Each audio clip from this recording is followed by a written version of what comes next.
अस्सलाम वालेकुम व्यूअर्स, कैसे हैं आप। उम्मीद करती हूँ आप सब बिल्कुल खैरियत से होंगे।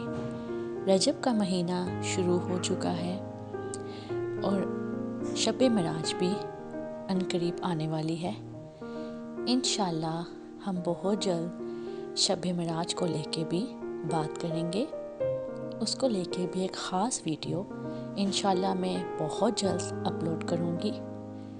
मेरी दीनी मालूमात हासिल करने के लिए आपको मेरी वीडियोस वॉच करनी पड़ेंगी, उनको लाइक करना पड़ेगा। और जो व्यूअर्स मेरे चैनल पर नए हैं उनसे रिक्वेस्ट है कि वो मेरे चैनल को सब्सक्राइब करें और बेल आइकन पे क्लिक करना ना भूलें, ताकि उन तक मेरी तमाम दीनी मालूमात पहुंच सके। मेरी ये छोटी सी कोशिश है कि जो दीनी मालूमात मैं हासिल कर रही हूँ वही मालूमात मैं आप तक भी पहुँचा सकूँ। आज मैं जिस आयत के बारे में आपसे तफसील में बात करने लगी हूँ वो सूरह इब्राहीम की 2 आयत हैं।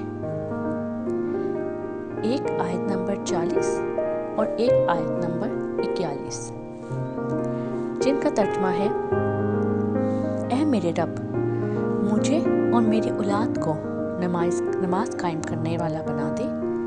ऐ हमारे रब, और तू मेरी दुआ कबूल फरमा ले। ऐ हमारे रब, मुझे बख्श दे और मेरे वालिदैन को भी बख्श दे और देकर तमाम मोमनों को भी, जिस दिन हिसाब कायम होगा। आप जानते हैं व्यूअर्स, ये वो दुआ है जो हम अपनी हर नमाज की साथ पढ़ते हैं। ये वही दुआ है जो हज़रत इब्राहीम अलैहिस्सलाम ने अपने वालिद की वफ़ात के बाद मांगी थी।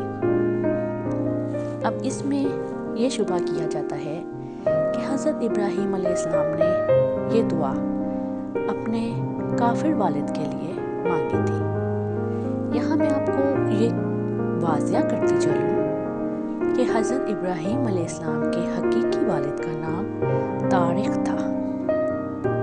वो काफिर और मुशरिक बिल्कुल भी ना थे, बल्कि दीने हक पर थे।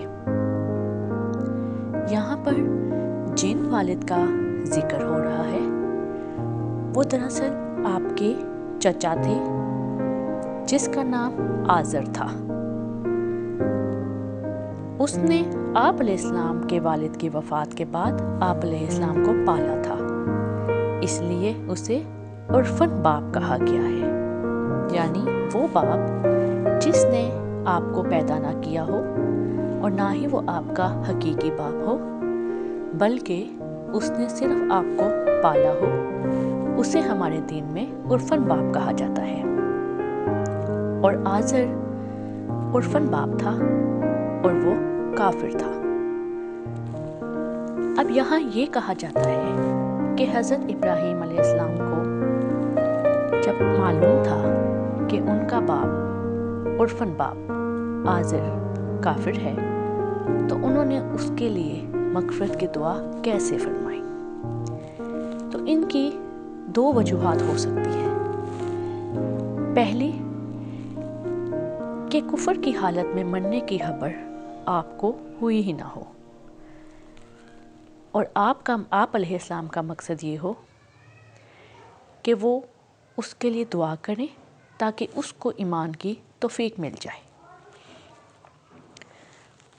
जो कि उसके लिए मग़फ़िरत का सबब हो। और ये भी मुमकिन है कि दूसरी वजह ये हो सकती है कि आप अलैहिस्सलाम तक उस वक़्त तक ये बात अल्लाह ताला की तरफ से ना पहुंची हो कि मुशरिक माँ बाप के लिए दुआ करना मना है। इसलिए अल्लाह पाक ने आप अलैहिस्सलाम को अपने मुशरिक उर्फन बाप के लिए दुआए मग़फ़िरत से रोक दिया था और फरमाया था कि चूँकि उनके यहाँ वालिदैन हकीकी हैं और वो मुसलमान हैं, तो वो उनके लिए दुआए मग़फ़िरत कर सकते हैं, लेकिन मुशरिकीन के लिए چاہے وہ آپ کے ماں باپ ہوں یا آپ کے کوئی بھی رشتہ دار ہوں یا پہ کوئی بھی چاہنے والے جاننے والے ہوں اور وہ مسلمان نہ ہو، کفر کی حالت میں مرے، مشرک مرے، اس کے لیے دعائے خیر کرنا یا دعائے مغفرت کرنے سے مسلمانوں کو منع کیا گیا ہے۔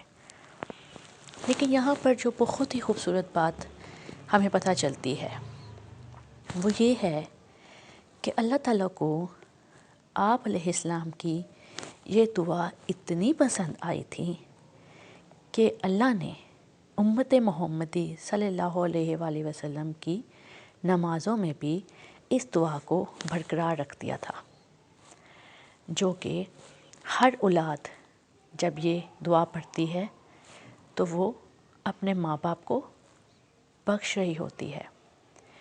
جو ماں باپ اپنی نماز میں یہ دعا پڑھتے ہیں وہ اپنی اولاد کی بخشش کے لیے دعا کر رہے ہوتے ہیں، اور ان تمام مومنوں کے لیے جن کو وہ جانتے بھی نہیں ہیں، کیونکہ اس آیت کے آخر میں ہے اور دیگر سب مومنوں کو بھی جس دن حساب قائم ہوگا۔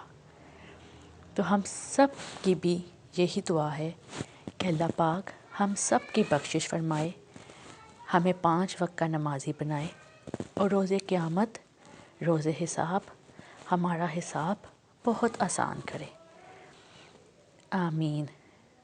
امید ہے کہ آپ کو میری آج کی ان 2 آیات کی تفسیر پسند آئی ہوگی، اور ہو سکتا ہے جو انفارمیشن آپ تک نہ پہنچی ہو اب تک، یا آپ کو ان آیات کو لے کے کچھ مس انڈرسٹینڈنگز ہوں، وہ آج کلیئر ہو گئی ہوں۔ دعاؤں میں یاد رکھیں۔